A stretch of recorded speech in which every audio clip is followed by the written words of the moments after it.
is it sexism when we have no barriers today? So we can pick what we want to pick. Who doesn't have barriers? Women don't have barriers? Women, yeah. What's we stopping have no you? barriers. You can do whatever you want. I can or you can? What's stopping you? All right, so this is a video done by Vice where they got together a bunch of different women to talk about feminism. You know, that cancer. They had a lot of women on here who were pro-feminism, of course, and then there's a few that were not. You might recognize that. I think her name is Pearl Davis. Her channel, her YouTube channel is Just Pearly Things. Actually, for the first time, watched a couple of her videos. But anyway, we're going to get into this video. It's super freaking crazy how these women don't know what the hell they're talking about. And this is the problem with the United States today, the Western world, is it, I've said before, feminism, mass immigration, you know, these things that are championed by the woke are what is causing all these problems in the Western world. So let's dive into this video and I'll hit the highlights for you. Before we do, thank you all for stopping by. Remember to like, comment, share, subscribe. Make sure that you're still subscribed. You can find me on Rumble and on Twitter. Now let's go ahead and get started here. Hi, welcome everybody. I'm Liz Landers. I'm Vice News' chief political correspondent, and we are here today to talk about some of the biggest issues dividing women across the country. In other words, we're here to talk about feminism. First, I just want to say, we know we can't represent everybody's views, but we did try our best to bring together a diverse group of women today. Yeah, because, you know, racial and, I guess, in their eyes, gender diversity is what is important. Able-bodyism. Also important because there's a disabled woman or one with a severe disability in this video. Now, it's going to be difficult to tell what her disability is, but when she starts talking, you'll figure it out real quick because she's obviously stupid. That's what it is. In today's polarized world, is feminism dead? I saw your hand. I think that depends on the definition of feminism. I strongly think that feminism is more of an action than an identity. I would say it's Wait a second. I thought this was supposed to be a diverse group of women. What are they doing with this old man in here? uplifting all women, in which case... Look at this white-haired old fart. Very alive. At the same time, if we do follow that definition, feminism has splintered off into so many different areas that you can look at people like Sheryl Sandberg who say you should just get another nanny if you feel oppressed. And if we're talking... Splintered off into so many different areas. How many different areas are there? There's men versus women. There is the push for equality in all areas of life between men and women, which should not be a thing because it's ruining society, but what do I know, right? I'm just some guy who rants on the internet about this stuff. And that, people, is what grinds my gears. About that kind of feminism, yeah, it's pretty dead. Yeah, I mean, as long as the human race exists, feminism will never be dead. There's something that we're going to have to strive and work towards to make sure that there's equality. So feminism is not dead. Yeah, okay. So you already have more rights than men do. Nice earrings, by the way. She has bullet earrings. Yeah, you know, because women are so oppressed, you know, they need to carry around bullets on her body. But yeah, women already have more rights than men do. We've already explored this. You can look this up. You can Google this. It's really easy to find all of the rights that women have in the Western world that men do not have. And so this is just a bunch of whinging Whameloes going on about how, oh, it's just not fair. It's just so not fair that men have more rights than us, even though they don't. I don't know that it can die. As long as there's power and oppression, there will be people fighting for equity. And until that somehow goes away, feminism is alive and well. I think feminism isn't actually about equality. It's about equality when it benefits us. I think feminism is really about women wanting special privilege. This is Pearl Davis. She's from Illinois, just like me. What do you know? Don't know where she is in Illinois. Could be anywhere. But she is very much against feminism because she realizes the truth about men and women. And she has that channel that I mentioned, Just Pearly Things. Privileges and treatment at the expense of men often. And I think it's alive and well, sadly. I think feminism is also alive and well. There are different kinds of feminism, right? Like, that is obvious. And for me, as a womanist, as a Black feminist, right, as someone who's really... She's a womanist and a Black feminist. You know, that's important that she's a Black feminist because it's different for Black women than it is for white women. About human rights, dignity, right, equity, right? As long as that need isn't met, we're still going to keep fighting. I'd say it's alive and well. I'd say that it's also very nuanced, and I think what it looks like is going to differ depending on where you are in the world. This is another man. Why do they have two men on this panel? It's supposed to be all women. Me, I just see it as a lens, which isn't necessarily antagonistic or protagonistic. It's just a useful tool. Similar to what Pearl just said, I find that a lot of feminist ideology and thought today feels more of like a supremacist movement rather than something that is supposed to be... A lot of it? A lot of it, Sydney? All of it. All of it is about oppression of men, supremacy of women. This is Sydney Watson. If you don't know who she is, she has a YouTube channel called Sydney Watson. She's very conservative. If you didn't know, she's responsible for ruining Jack Murphy, that cuck Jack Murphy, mega cuck. Advancing the goals of equality. I don't think that we can really term what's going on as feminism because it looks so different to, I think, the earlier feminist movements. So in that way, I would say it's taken its last breaths of life. It's dying. Yeah, I definitely think it's getting more and more radicalized, for sure. So it's definitely still alive. I think I'll preface and say that I don't know so much about modern Western feminism, and there might be a lot of terms that I don't know, like political jargon and stuff. But I believe in the advancement of women, whoever considers themselves a woman. I think there's a deficiency in society. So it's deeply rooted that feminism has always existed. I think America's a little obsessed with themselves, and it's like always feminism is rooted in America. And like, oh, white women started it. And it's kind of offensive because for thousands of years, women have been dying for their rights. I think as a Black woman specifically, when you talk about feminism, yeah, the mainstream first thing you think about is a certain type of feminism that tends to exclude still, even today, even with intersectional feminism, exclude African-American women. That has nothing to do with feminism. That it has to do with racism. You're talking about feminism. And the moderator's job is to keep them on target here. And she doesn't do that. It's always kind of done that. And also like upper middle class white women has predominantly been the face of what we quote unquote consider feminism. I think feminism is attempting to say, okay, the first thing we agree on is that there are barriers and friction to what I need and what I want based on the fact that I'm a woman. What it ignores is that, and what privilege is that you may not have to think that being a woman and being a Black woman and being a Black woman who has a disability, for example, impacts you further. You have more barriers, you have more friction, you are less able to get what you want. You're undervalued in a way that's like, okay, well, you know, that's life. That's what I mean by equity. And that So again, you're supposed to be talking about feminism, not all these other things, just feminism. we're able to, without friction, all get the same needs met. Yeah. Yep. Yeah. See, I disagree with that. I think life is easier if you're a girl. Actually, Yeah, I think there's a lot of Preach it, Pearl. It's true. benefits that men don't have. I'm not going to speak anything to race. I'm just talking about gender specifically. It's usually like an excuse. Like honestly, I think as a girl, you have equal opportunity in the world. I think there's benefits. Like for example, we have quotas for women in specific jobs that are given to us. Did you see her face move there? That was crazy. Check this out. Her lips are just like ready to just tear Pearl's head off.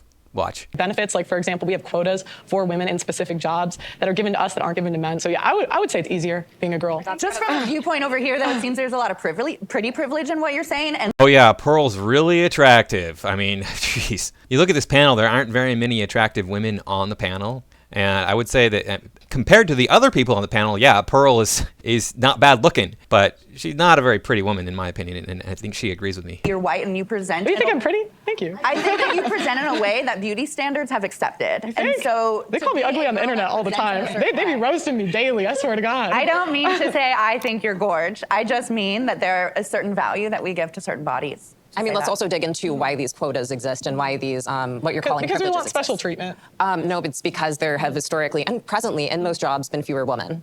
And because That's not true. Women are dominating the workforce now. We're seeing an increase in women in every field of work.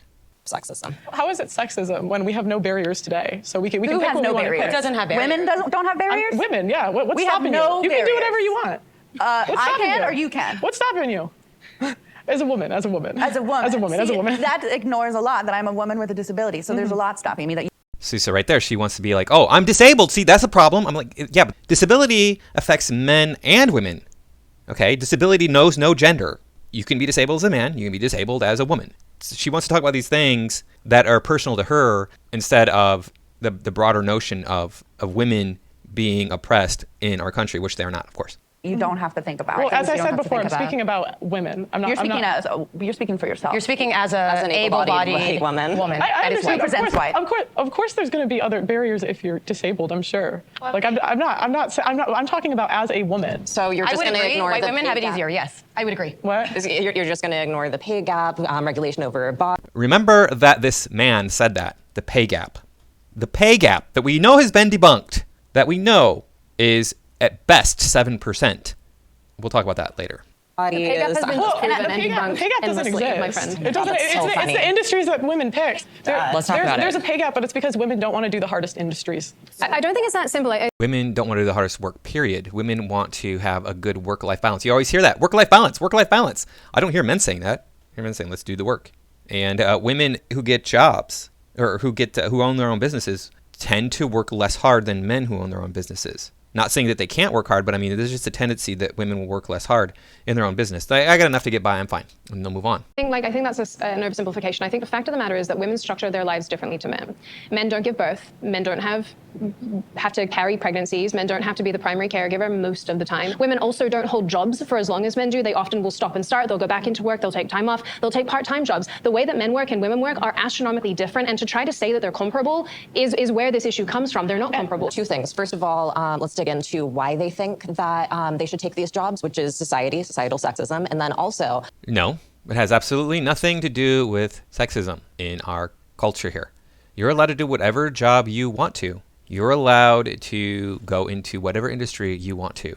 There's nothing holding you back. Women make more money in certain industries, such as the pornography industry. They make a lot more money. And you see in countries that are even more egalitarian than the United States, like Sweden, that women still, they gravitate in greater numbers to the jobs that we consider traditionally female jobs.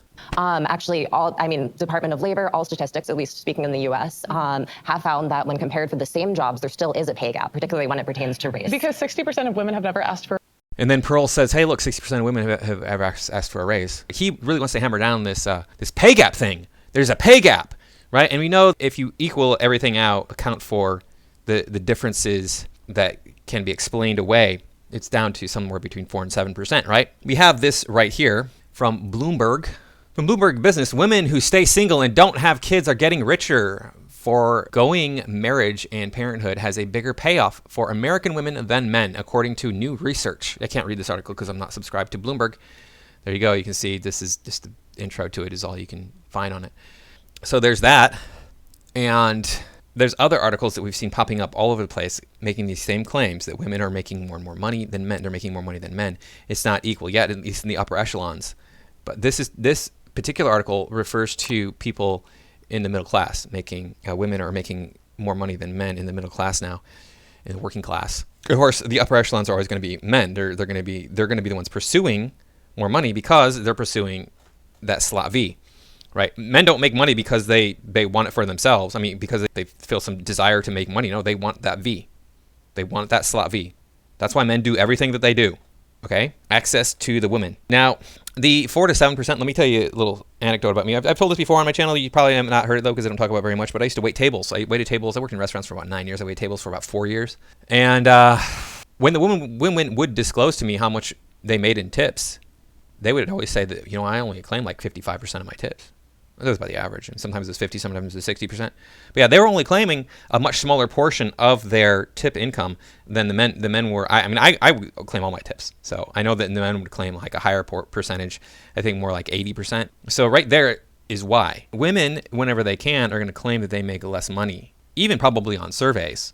So women are not making less money. They are making just as much money. It's also illegal. It is extraordinarily illegal to pay a person based on their gender. If you are making less money at your job because of your gender, all you have to do is go to your state's EEOC, Equal Employment Opportunity Commission, I believe is what it stands for. Employment and Housing Commission, whatever you want to call that. But all you have to do is go there and just file a claim saying, hey, look, I'm being paid less because of my gender. And they will do a full investigation of your employer. Your employer must pay all back pay, must raise your wage to what is correct for that job. And then they will also be fined.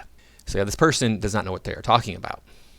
For a raise. So how can you complain about your pay if Why you don't are ask they for not asking? Wait, what happens when women ask for a raise? Sorry, sure. I've been wanting to say something, but I want to be respectful. When I'm thinking about feminism, I'm always thinking about who's not part of the conversation. What are the barriers? How do we think about equity? How do we think about self-empowerment and agency and having a voice, right? And having choice, and thinking about our basic human rights, education, access to health, homes, like having. Okay, so you have full access to education and health. In what ways are we holding women back from education and health? Oh, you can't go get those mammograms, ladies. Nope. Women use healthcare services more so than men do. Bread, having food, and those things are very important, right? And they're at the crux, right, of what a lot of us here know that we need. It's like there are the barriers, right, that we constantly. You definitely do not need any more food. You're sitting here talking about, oh, we need housing and food. You little Whamelo, you don't need any more food. Believe me. That are very much systemic and microaggressive, right? We see them and experience them every day. Like what in the U.S.? So, like what? What would you like to know an example of? I know you said that there's like barriers. I want to know what barriers in the U.S. today as a woman. Well, as a woman or as a woman of color, let's be specific. Again, they want to make it intersectional. And intersectionality is just stupid jargon for like, oh, look, it affects me more because I'm black and I'm female. Okay, so does it affect men who are black differently? Does it affect men who are Hispanic differently? What is the deal here? Intersectionality is just BS because she wants to make herself more special because she's black and female and she's the child of immigrants. It's like, well, okay, what about a man who is black and a child of immigrants? So you're supposed to be focusing on feminism. As a woman, I said as a woman. Well, no, I can't answer as a woman. I I'm just feel like not your a woman, question is right? Oh, she's just not a woman, you know? Yeah, she's one of those trans people. Freaking Whameloes. Kind of hostile when you're like, there are no barriers to what I want. Congratulations, that means you have the privilege. No, there are no barriers to what any of you want. I mean, on a systemic level in the United States, because you always want to talk about systemic systems of systematics in this country. No, you are not being discriminated against because of your gender. That's illegal. Privilege where you're not facing any friction and that's showing, and I feel like it's I think as an American you're very privileged. I'm not ignoring that. We're like a base level. Yes, you are ignoring that, stupid. Of what the feminist movement is when it comes to just being born a woman, right? Physically, pound for pound, we are born as women and we have less lean muscle mass than men. So there are issues of violence and assault and stuff like that. And so therefore, there are policies, there are things to help women physically, like, for example, I believe being able to carry a firearm and being able to use that safely. Bullet earrings. You know, what limitations do you have to protect yourself? I mean, what laws are there that are saying it's okay to harm women? There are no laws that say that. To defend yourself against men who are born naturally with more muscle mass than a woman.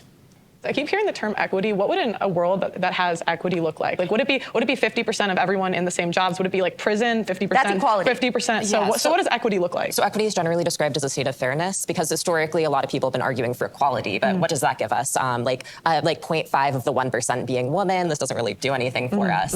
So people have. Well, whose choice is it to make that much money? Nobody's keeping you from earning money. Do you think that the 1% got that way by having a job? You imbecile. Do you really think that the 1% got that way by having a job? That's outrageous to claim that, oh, it's only 0.5% of the 1% that are women. It's like, well, yeah. So learn how to make more money. There's nothing keeping you from earning money in this country if you want to go out and do it. You can go and you can invest in whatever you want to.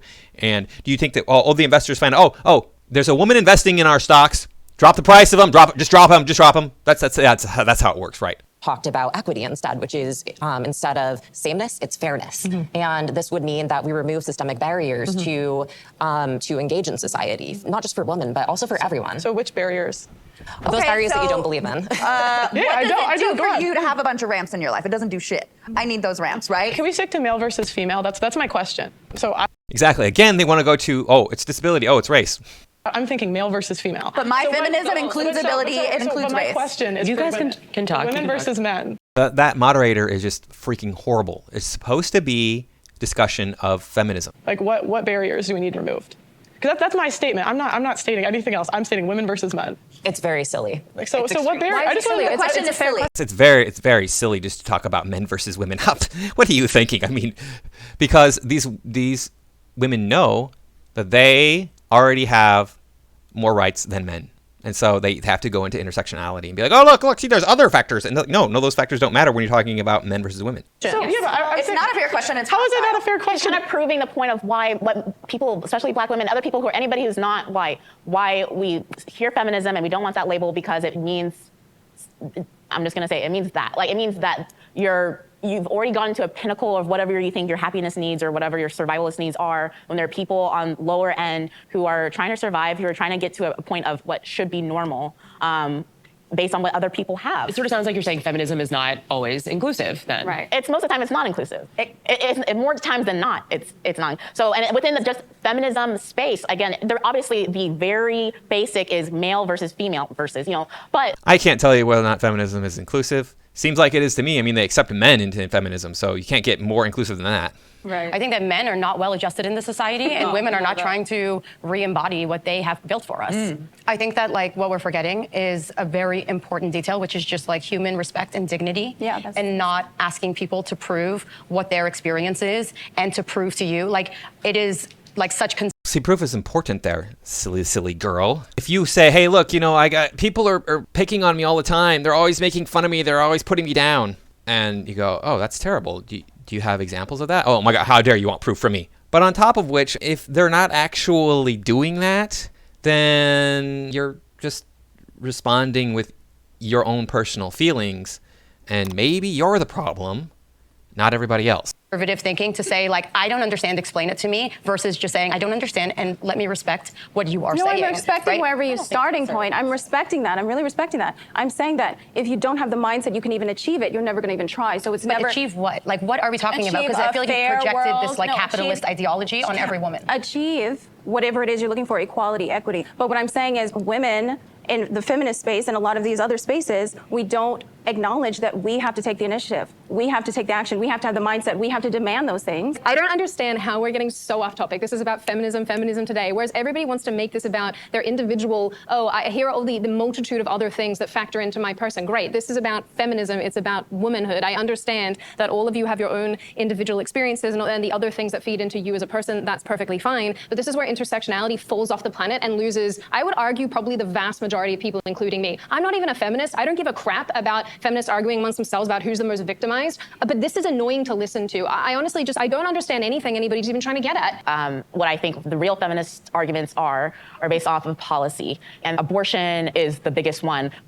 How many of you would identify as pro-choice? Let's do a show of hands for pro-choice. I feel like pro-choice is pro-life, though. Yeah. Okay, and folks who identify as pro-life, why do you identify as each? You've gone from legal, safe, rare to, yeah, I'm so proud, let me beatbox in front of the Planned Parenthood, yeah, I got murder on my mind. The fact that it's celebrated that murdering children, especially in late-term pregnancies, is celebrated, that people are so proud of themselves for mutilating a fetus is just, it blows my mind. And I don't think that you need to be pro-life to even take that stance. You said late-term pregnancy. Yes. A lot of abortions do not happen. I made the distinction. I made the distinction specifically because lots of people still celebrate. There are people who, when the laws were passed actually here in New York, they said, yes, great, yes, I love the fact but that... you need to ask about what are people celebrating, right? They're celebrating access. We're not celebrating killing kids. Like that's not what it is. Well, so this is what I'm saying. So like, here's the thing: when we're talking about access to reproductive health and to abortion rights, right, and to being pro-choice, listen, that's your body. You do you. The child is not your body. A zygote.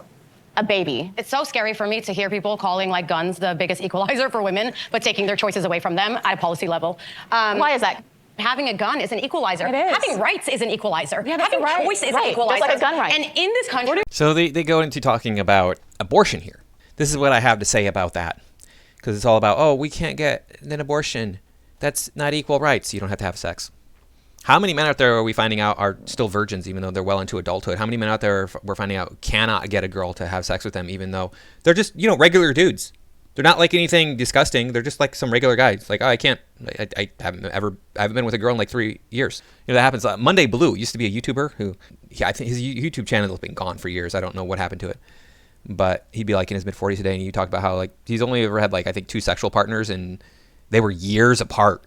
And those relationships lasted for years. But it was like being in the desert. It's like, oh look, there's an oasis. Okay, how long am I gonna have to go before I find another one? The policies that are pushed to continue perpetuating patriarchy and anti-women, like taking the autonomy away from women, it is heartbreaking to see women pushing that propaganda. It's all brainwash. Like it's brainwash because you don't agree with me. No, So I've therefore been I'm brainwashed. I have lived deeply institutionalized. Ma'am, I have lived under Islam. I'm not interested in any of that. Like, there's no like You're not guilt interested for in me. human No, I'm not interested in like thinking that like women are doing this really bad thing. Like in my religion, abortion is actually allowed. If the woman needs it, she's allowed because it's very interesting how like fundamental America is. Like fundamentalist. This is nothing to do with even religion. This is very conservative basic thinking. scientific. Have any of the states now passed laws that say you cannot get an abortion, period? She's interesting. Oh, it's so crazy how fundamental the United States is. I mean, please, out there, comment below if you know of a state where you're not allowed to get an abortion at all. Because it's my understanding that most of the states have said you can get one within the first 6 weeks, or you can get one if it's medically necessary. If not all of the states have said at least that. I think all of the states have said at least that, haven't they? I could be wrong, but I think that's what the situation is at this time.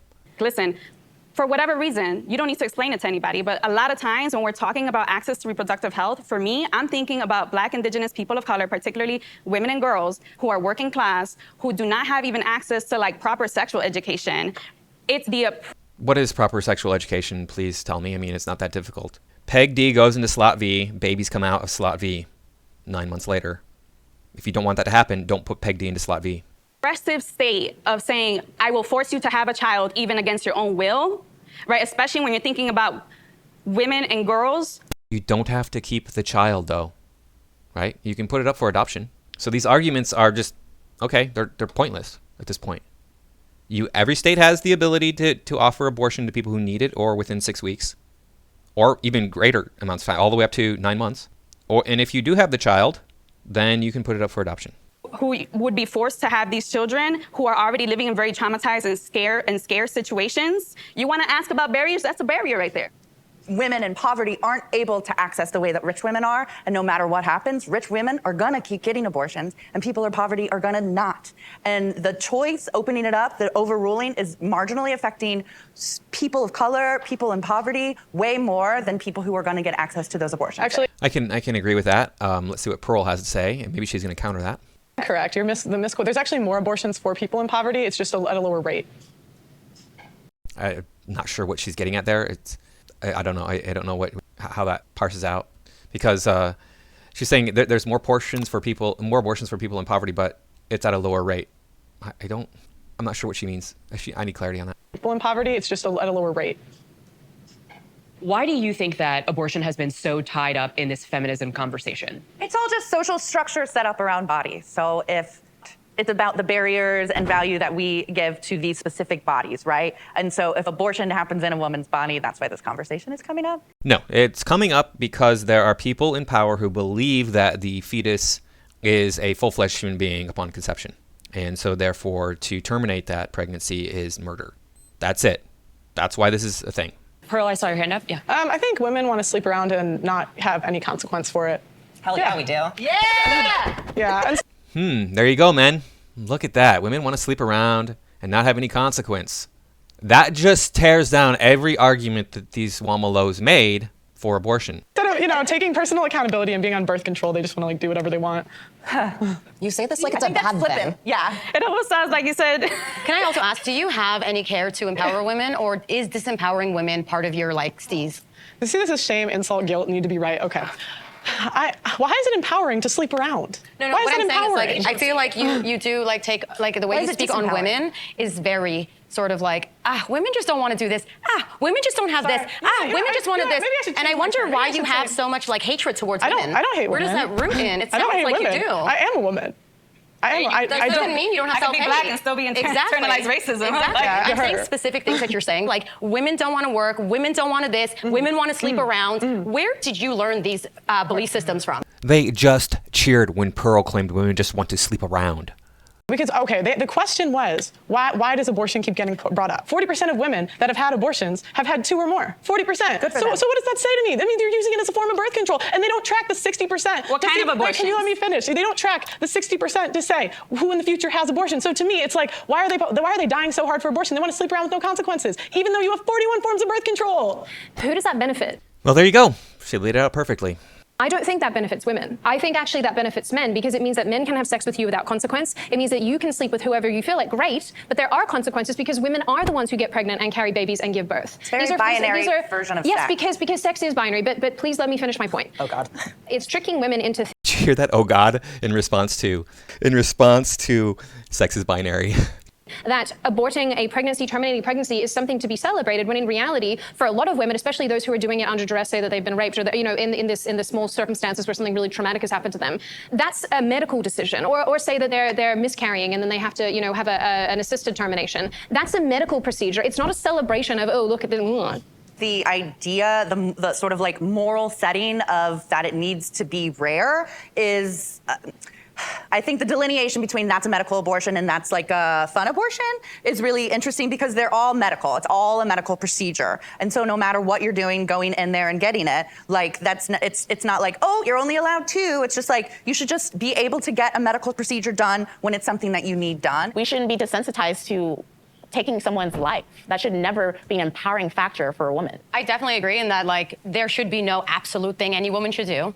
There should not be an absolute response to incest or rape or any of these things. Every woman should have the choice of if they want to or not want to carry that child, whether it is having fun, getting raped, incest, whatever it is. It is. I don't glorify and glamorize abortion. I think it's a very traumatic thing. I doubt that if somebody has to do, like if they have to do it, they'll do it. I don't think that people are like, doing like have 6, get the 7th free and having fun with it. Yes, they are actually. We've seen the videos of this. We've seen the TikToks of women going around celebrating this. Look, I just got my 3rd one. All right. Yes, awesome. Girl power, go. And I think that like glamorization and glorification of any side is not okay. Did the Dobbs decision make anybody here sort of rethink abortion access, reproductive health care? It's anti-woman, right? It does not center people to have that voice for themselves and their own decisions, right? It is a barrier, right? It's If you giving wanna put it more. that It's way. giving more agency to women because it's moving it back to the state level. So locally, But why would the state have the ability to tell me what to do? Locally, Because the it women doesn't have that power. If you take out the viewpoint that life begins at conception, which is a really big defining principle for both the pro-life crowd, who very, very vehemently believe that, and then obviously a lot of the pro-choice crowd do not believe that. Taking that out of the equation, you do not have just whatever kind of autonomy you want as a person. It's regardless of male or female. You can't just have free run to do whatever the hell you want. That's not how society operates. So at no point do I have the right to tell anyone in this room what they should or should not do with their bodies. But it's not about your body. Like, it's not about me respecting the It's not about your body. It's about the kid's body. I don't care what you do with your body. It's my body, right? We're talking about my body. You're talking about. Like I said, these people think it's about the fetus. I want to talk about transgender issues. Should trans women be included in feminist conversations? How about in women's spaces? Yes, they're women. No, they're not. They're men. They might think that they're women, but they're men. So, I mean, I don't know what to tell you about that argument. It doesn't matter. It doesn't matter, really. What's the question? Pearl, Trans women are women. So I want to come at this from the position of an athlete. Oh, Jesus. So I play semi-pro basketball, semi-pro volleyball. So when it comes to like athletic spaces, I don't think that trans women should be allowed into athletic spaces because I don't think it's a fair. I think as female athletes, we work so incredibly hard for the little opportunity there is in women's sports. Would this be a barrier for you? There's no barrier. There's less opportunity in some industries. That's what one a of them. barrier is. There's less. It's not. No. It's That's based what on the friction market. means. Okay. Hold it's based on, guys. it's based- okay. Interesting. She said, "Oh, that's what a barrier is because women athletes don't earn as much as male athletes." But the fact of the matter is that people are just not interested in watching women's sports. If all of you women out there want these women athletes to be just as wealthy as the male athletes, go watch female sports. I have no interest in any sports and don't watch any. I watch none. I don't support sports. If you do, hey, that's on you. I don't care. It's your choice.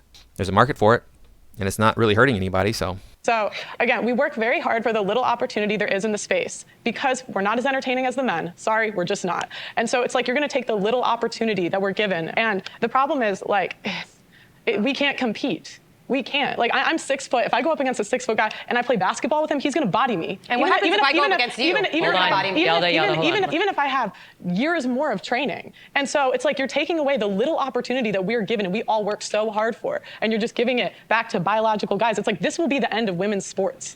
Very well put, Pearl. Thank you for being part of this panel. Have you tried confidence? Eli, hold on, Mindy. Sorry, Eli. confidence can't make me bench what a guy benches. I don't Confidence can't make understand why me you guys 6'7". are so hostile. She's sharing her And confidence experience can't make in me a 6'7". specific No, she's field. sharing And I'd have to misogyny. go. No, she yeah. I like how this woman, the handicapped woman, is all about how it's my own personal experience. But then when Pearl shares hers, oh, that doesn't matter. You're just full of it. So obsessed with your own experiences and your own existence, and yet when a woman is sitting here telling you, I feel as though this is unfair and this is compromising and this situation is not helping women, you guys are like, meh, meh, meh. But when you're like, I'm a black person that did this, and this, then it's valid and fair and viable. Eli, I want to give you the chance to respond.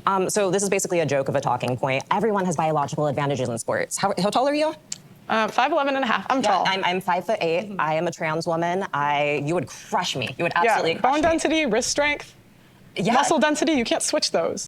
Okay, so Eli here, who is a 5'8" tall man who's pretending to be a woman. Well, I'm shorter than Eli, but I am full-fledged male. My T is low.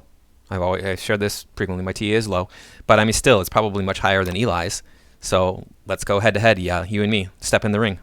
Yeah, exactly. You would crush me. But also, Eli, you would never play at the level that Pearl plays because you would never get there. So let me give you a few more examples here, too. So Michael Phelps produced more lactic acid in his body, which caused him to swim better than any of his competitors. This was widely celebrated, and nobody contested it.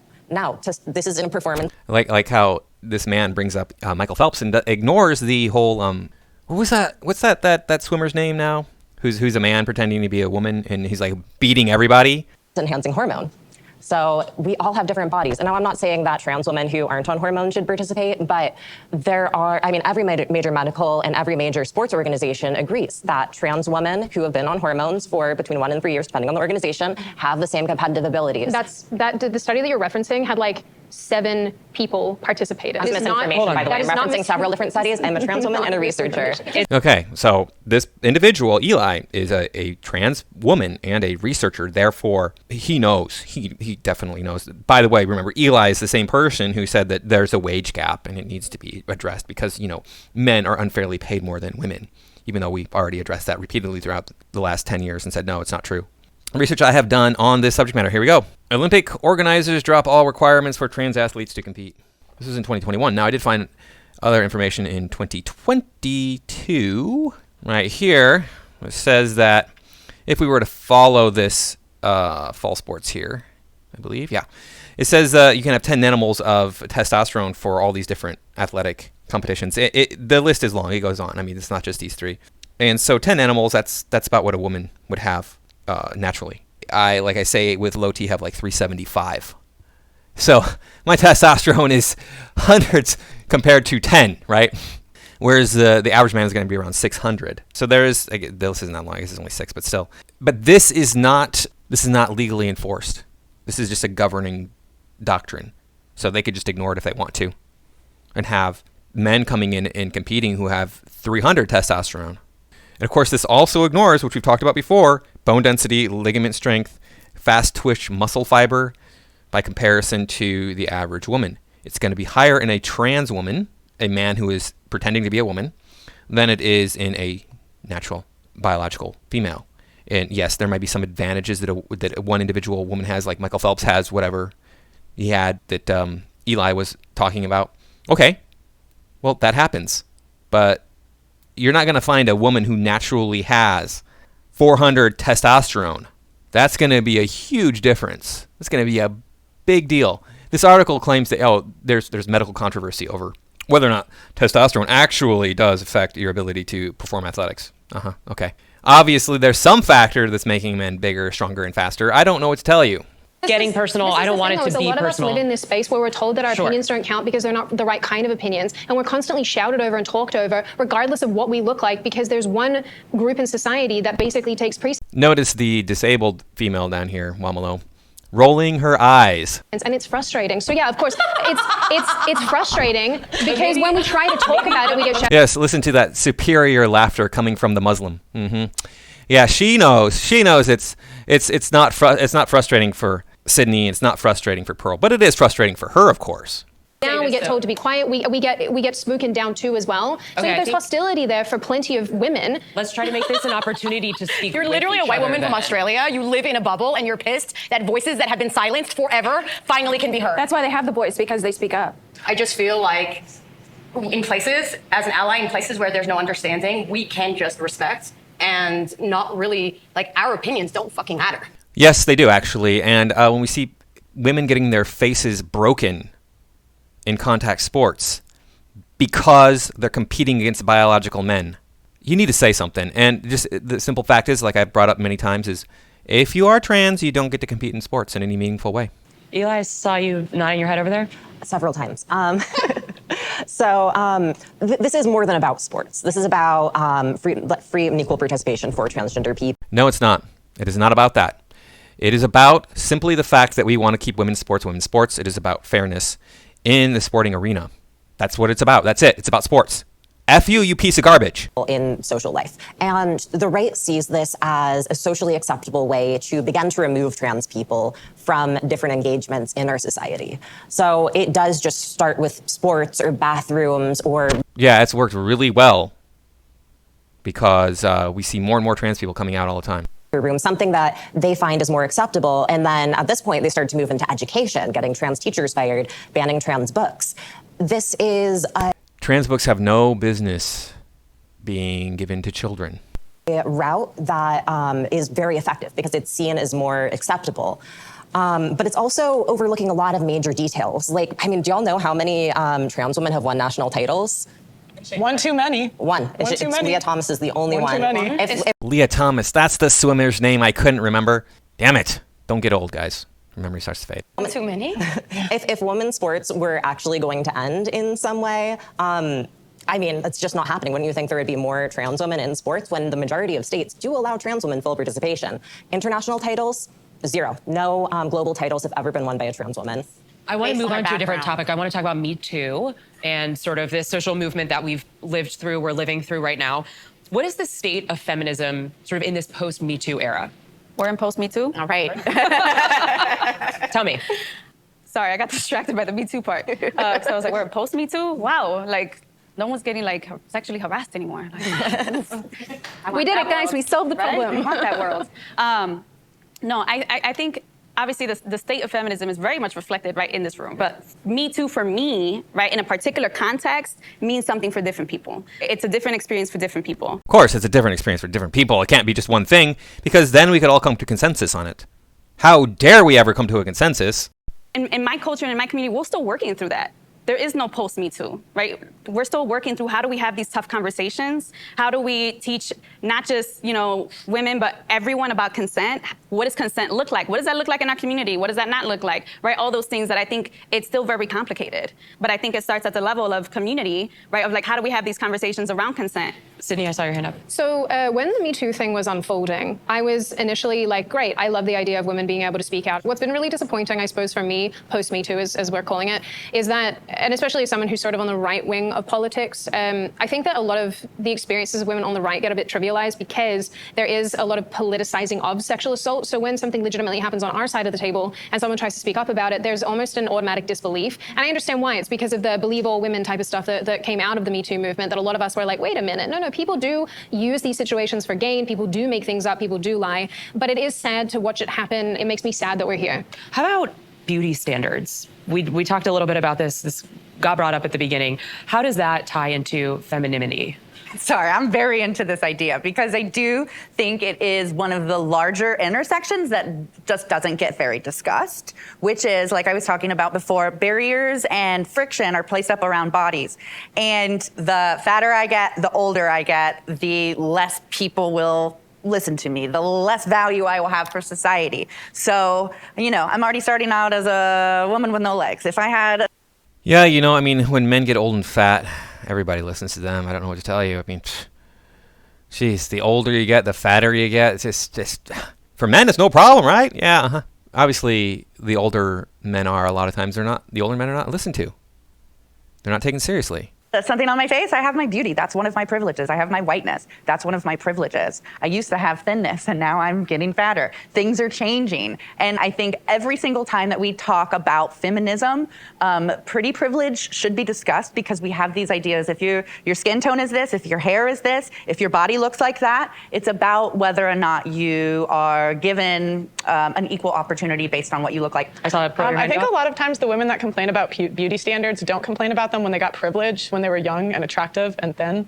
So it's like, yeah, you're complaining when the privilege is gone, but privilege is invisible to those who have it. And women, it's a privilege. And men don't turn 18 and get looks that we get. As a Black woman, one of the most integral parts of the beauty conversation has been colorism. I'm a dark-skinned Black woman. No, you're not. You are, at best, a medium-skinned Black woman. You look like you're Hayela to me. If you're Black out there and you're listening to this, Hayela, is that what she is? I don't know. Tell me. This is a dark-skinned Black person. Proud of it and proud of being myself. For the most part, I did not... Why am I going to cry about this? Mm-hmm. I did not grow up thinking I was beautiful because I was that. And I think in the Black space... Whose fault is that? Oh, it's society's fault. It's America's fault because, they idealize white people. Yeah, I've never seen an attractive Black woman in my entire life. What do you know? It's just never happened. What the hell? I've had attractive Black women flirt with me. And the truth is that none of these Black women, none of these Hispanic women actually believe this intersectional bullcrap. They do not actually think, in their heart of hearts, that they are being oppressed because of the color of their skin. Black men do, but Black women, Hispanic women do not. Because if they did believe this in their heart of hearts, you would never see a Black woman be with anything other than a white man. You would never see a Hispanic woman be with anything other than a white man. Because that's just the truth of it, right? We see Black men chasing down and trying to get with white women because they believe that their children and that they will be better off if they hitch their wagon to a white person. You'd never see these black women chasing after white men. They would be doing everything they could to get a white man because their lives would improve, their lives of their children would improve if they were connected to a white man, at least according to what they believe, they profess to believe. We have these conversations, but I think I'm glad to bring it up because I think feminists actually really should be part of the colorism topic, because colorism is not just shades within being black, it's shades because again, the beauty standard is the closer to whiteness you are, the more beautiful you are. I think it's something that if more people in different shades, particularly... Why is it that the closer to whiteness you are, the more beautiful you are? I mean, it's my understanding in India, the highest caste has lighter skin. So I didn't make this rule. And the fact that you are not pretty has nothing to do with the color of your skin, young lady. It has to do with the fact that you're gross, you're a Whameloe. Women, because of knowing that standard, and we work together on that, then we have a lot, I think, something we can unify on, but also something that we can make strides in right now that I'm just not seeing. And it's only, again, that's why people feel like you have to be a black feminist, because it's a topic that only really black feminists are talking about because it deals with being black. How do beauty standards make you feel, Morris? I mean, kind of what you're saying, Antonia, as a black Latina woman in my community, right? Like, I grew up and I was ugly, right? Like, that's what I was considered. I was not considered beautiful. Well, you're still considered ugly today by beauty standards, because you are, inside and out. Ugly, but also being told I was, right, had a lot to do with what is believed in my community, right? Colorism is one of them. And so to say, I'm going to redefine beauty for myself, and to say I own myself and I get to decide what's beautiful, right? And I get to decide what I want to wear and how I want to wear it. And I don't need to, right? It's almost a repelling, right? Like, I'm like, no, you know what? I am beautiful. I'm going to do what I want to do, and I'm going to feel myself, because if no one else is going to feel me, it's on me to feel me too. I got to say, though, I did grow up being referred to as very beautiful for a woman with a disability. And that, to me, always fed this idea that disability doesn't mean beautiful. I am in some form of exceptionalism, which I then had to keep up with forever. So it's like, I got this thought as I started to age, like, you can have no legs, but you better not fucking get fat. And so this idea that, like, there are certain people who are beautiful and certain people who aren't, and that inherently holds value is, I think, find it in yourself, yes. And Jordan? Beauty standards are toxic bullshit hierarchical nonsense. And I say that as someone who has spent... No, beauty standards are a reality. Sydney Watson is objectively the most attractive woman on this panel, by far. This is how it is. I don't know what to tell you, but human beings value youth, thinness, symmetrical features. That's what human beings value. Gee, there's only like 4 thin people on this panel. One of them is a man, so I don't know what to tell you about that. I mean, Pearl is not really very attractive. She's maybe average, right? So. And over a year collectively of my life in eating disorder institutions, because I have tried to put my body through hellish things to meet these beauty standards, which more often than not are not based in reality. They're typically... Sydney Watson could be a model. She's that attractive. And she's sitting right next to you. Trends, they're created to push things. They're extremely useful for marketing, but they don't serve anyone's health. They don't serve anyone's self-esteem. They only act to try and tell us that there's a allegedly right way to have a body. And if you don't occupy that space and have that body, then you're a piece of shit, which is absolute nonsense. And there are way too many women and men in the world who end up doing terrible things to themselves because they fall into this trap of thinking that you have to be this way. And if you aren't this way, then there's something inherently wrong at your core, which is nonsense. You're perfect the way you are. Well, studies indicate that when people get plastic surgery, they have about a 50% success rate in bringing people out of depression. So, don't know what to tell you. This is something ingrained in human beings. It's obvious because it's based on biology, and our biological imperative is to mate. And the younger and more attractive we are, the easier it is for us to mate. To a certain point, obviously. I mean, you got to hit puberty first. That's literally the core of it. You are perfect the way you are. And anyone who tries to tell you otherwise is feeding into this industry and is just, they're not your friend or looking out for you. Layla? Oh, yeah, I was going to say, yeah, beauty in the industry is exploitative. But also we have to remember a lot of the beauty standards are based around health, what's perceived as health, like symmetry, certain weights, things like that. So there is that side where we have to balance it. And I think we're seeing so much more representation, which I think is incredibly important. Well, I just think that, like, if women really cared about beauty standards, like, the obesity rate wouldn't be what it is. But what Let's about try and you? maintain the beauty standards. I just think, like, some people are more attractive, some people are less attractive, and that's just where would I rate myself 1 to 10? Oh, we're not rating, it's okay. That's what I mean. Like, I just think like some people So are more if you attractive. are overweight, you don't care about beauty standards. Well, is that right? like the point is that the beauty standard is thin, right? Your Yeah, standard? but obesity comes from men and women, though. Yeah, you're right. That's true. But I'm saying if women really wanted to fit the beauty standard, they would be thin. I know, from my experience as well, is growing up again in a mostly white neighborhood but I was always comparing myself to literally other people who have a different body type, but I was considered other or to something because it didn't conform to that body type. When that same body type became popular with Kim Kardashian and the Kardashians, who are different, right? Kim Kardashian is not attractive. She has a nice face, but how much of that is makeup and injections, etc.?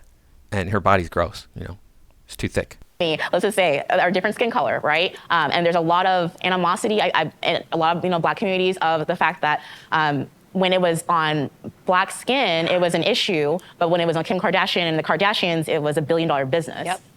Our time together has almost come to an end. We sort of started talking about feminism, big picture. We're going to try again. Is feminism dead?